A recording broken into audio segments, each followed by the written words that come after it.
Hoje é dia de falar dos gêneros dramáticos. Não conhece? Já ouviu falar de comédia, tragédia, alto, farsa? Não? Então você está no lugar certo. Chega mais! Fala pessoal, que é o professor Beto Brito. Hoje vamos falar de gêneros literários. E os gêneros literários são 3, né pessoal? Eu fiz um vídeo falando do gênero lírico, eu fiz um vídeo falando do gênero narrativo e hoje é dia de falar do gênero dramático. Quando falamos em gênero dramático, pessoal, a gente está falando em dramatização. Dramatização é o mesmo que encenação. E quando você vai ver uma encenação, uma dramatização, você procura ver uma peça teatral. Pessoal, esse é o gênero típico do teatro. É o gênero típico do teatro, tá certo? Mas se eu estou falando do gênero típico do teatro, eu não estou falando de um tipo de texto que seja adequado à sua leitura, nem à minha leitura, a não ser que você seja um ator. Eu não sou ator, eu sou apenas professor. Então, diante disso, o que é que eu estou querendo lembrar a vocês? Que esse gênero é um gênero técnico, que é feito para um profissional levar ao palco do teatro. Então, professor, quer dizer que se eu quero ler um texto, é melhor que eu leia um texto lírico, porque o texto lírico é para ser consumido pelo leitor. É melhor que eu leia um texto narrativo, porque o texto narrativo é feito para ser consumido pelo leitor. E não um texto dramático, porque o texto dramático é para ser encenado no palco por profissionais, por atores. Então, você, se quiser ter acesso a esse texto, você deve ir ao teatro, sentar em sua poltrona e ver esse texto sendo encenado por um ator, porque este é o profissional correto para encenar essa peça. Professor, eu não posso fazer isso de maneira amadora? Pode, mas eu estou dizendo que esse texto não é feito para ser lido, é um texto que é feito para ser encenado, para ser levado ao palco. O autor constrói o texto para que o diretor e o ator reproduzam ele para a plateia. Então ele não tem um consumo direto pelo leitor. Ele tem aí, pessoal, um intermediário, não é isso? Nós temos o autor, o ator e o público leitor. Então tem um intermediário entre a obra e o leitor. Perfeito? Deu para entender? Professor, o que é que eu encontro nesses textos? Como esses textos são textos muito técnicos, pessoal, vocês vão encontrar algumas coisas específicas. Como, por exemplo, o autor produz o texto, mas ele sabe muito bem que alguém vai pegar esse texto para levar ao teatro. Então ele tem que ser muito específico em algumas relações. Por exemplo, ele tem que citar como vão ser as músicas soltas ao longo da peça, aqueles sons que aparecem, que é o que chamamos de sonoplastia. Ele tem que dar indicações de cena. O que seriam as indicações de cena? Indicação de cena também é conhecido como rubrica. É uma informação no meio do texto, entre parênteses, onde o autor diz o que o ator vai fazer. Será que ele deve apenas falar aquele texto ou ele deve falar de forma emocionada? Ele deve estar gritando? Ele deve estar sentado? Essas informações são informações pertinentes, feitas pelo autor para aquele ator que vai levar a peça ao palco, entenderam? É muito importante também, pessoal, que você saiba que esses textos eles têm uma estrutura diferenciada. Por quê? Porque textos dramáticos têm como voz que conta a história da obra o diálogo entre os atores. Portanto, os textos são completamente voltados a diálogos, do começo ao fim, que é o que chamamos de estrutura dialógica. Por isso que você está lendo o texto dramático e aí você vê o nome do personagem e logo após a fala do personagem. E abaixo o nome de outro personagem e a fala de outro personagem.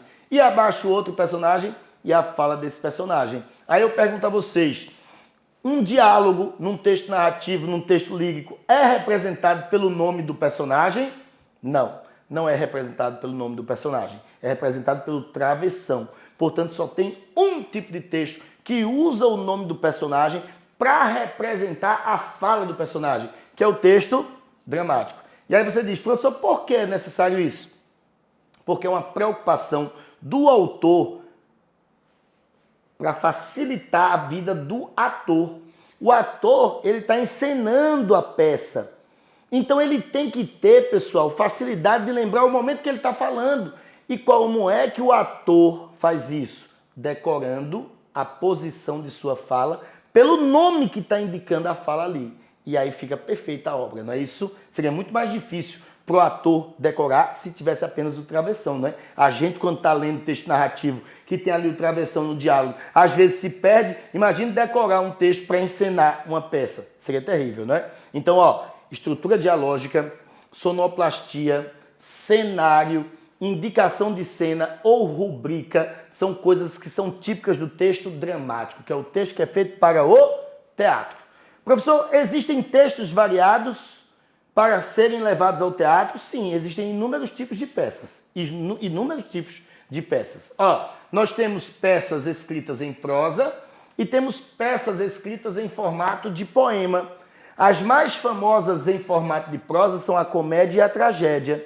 Professor, qual a diferença entre comédia e tragédia? Ó, são peças teatrais escritas em modelo de prosa, só que a comédia ela tem um tom humorístico para criticar a sociedade, enquanto que a tragédia tem um tom mais sério para representar a sociedade. E nas tragédias, pessoal, nós temos sempre um caráter trágico, tá certo? Sempre algo que vai chamar bastante atenção do público. Perfeito? Tem um tirano também que faz muito mal à sociedade. Então isso é uma qualidade das tragédias. Então, ó, tragédia e comédia são tipos de textos dramáticos, peças teatrais em prosa.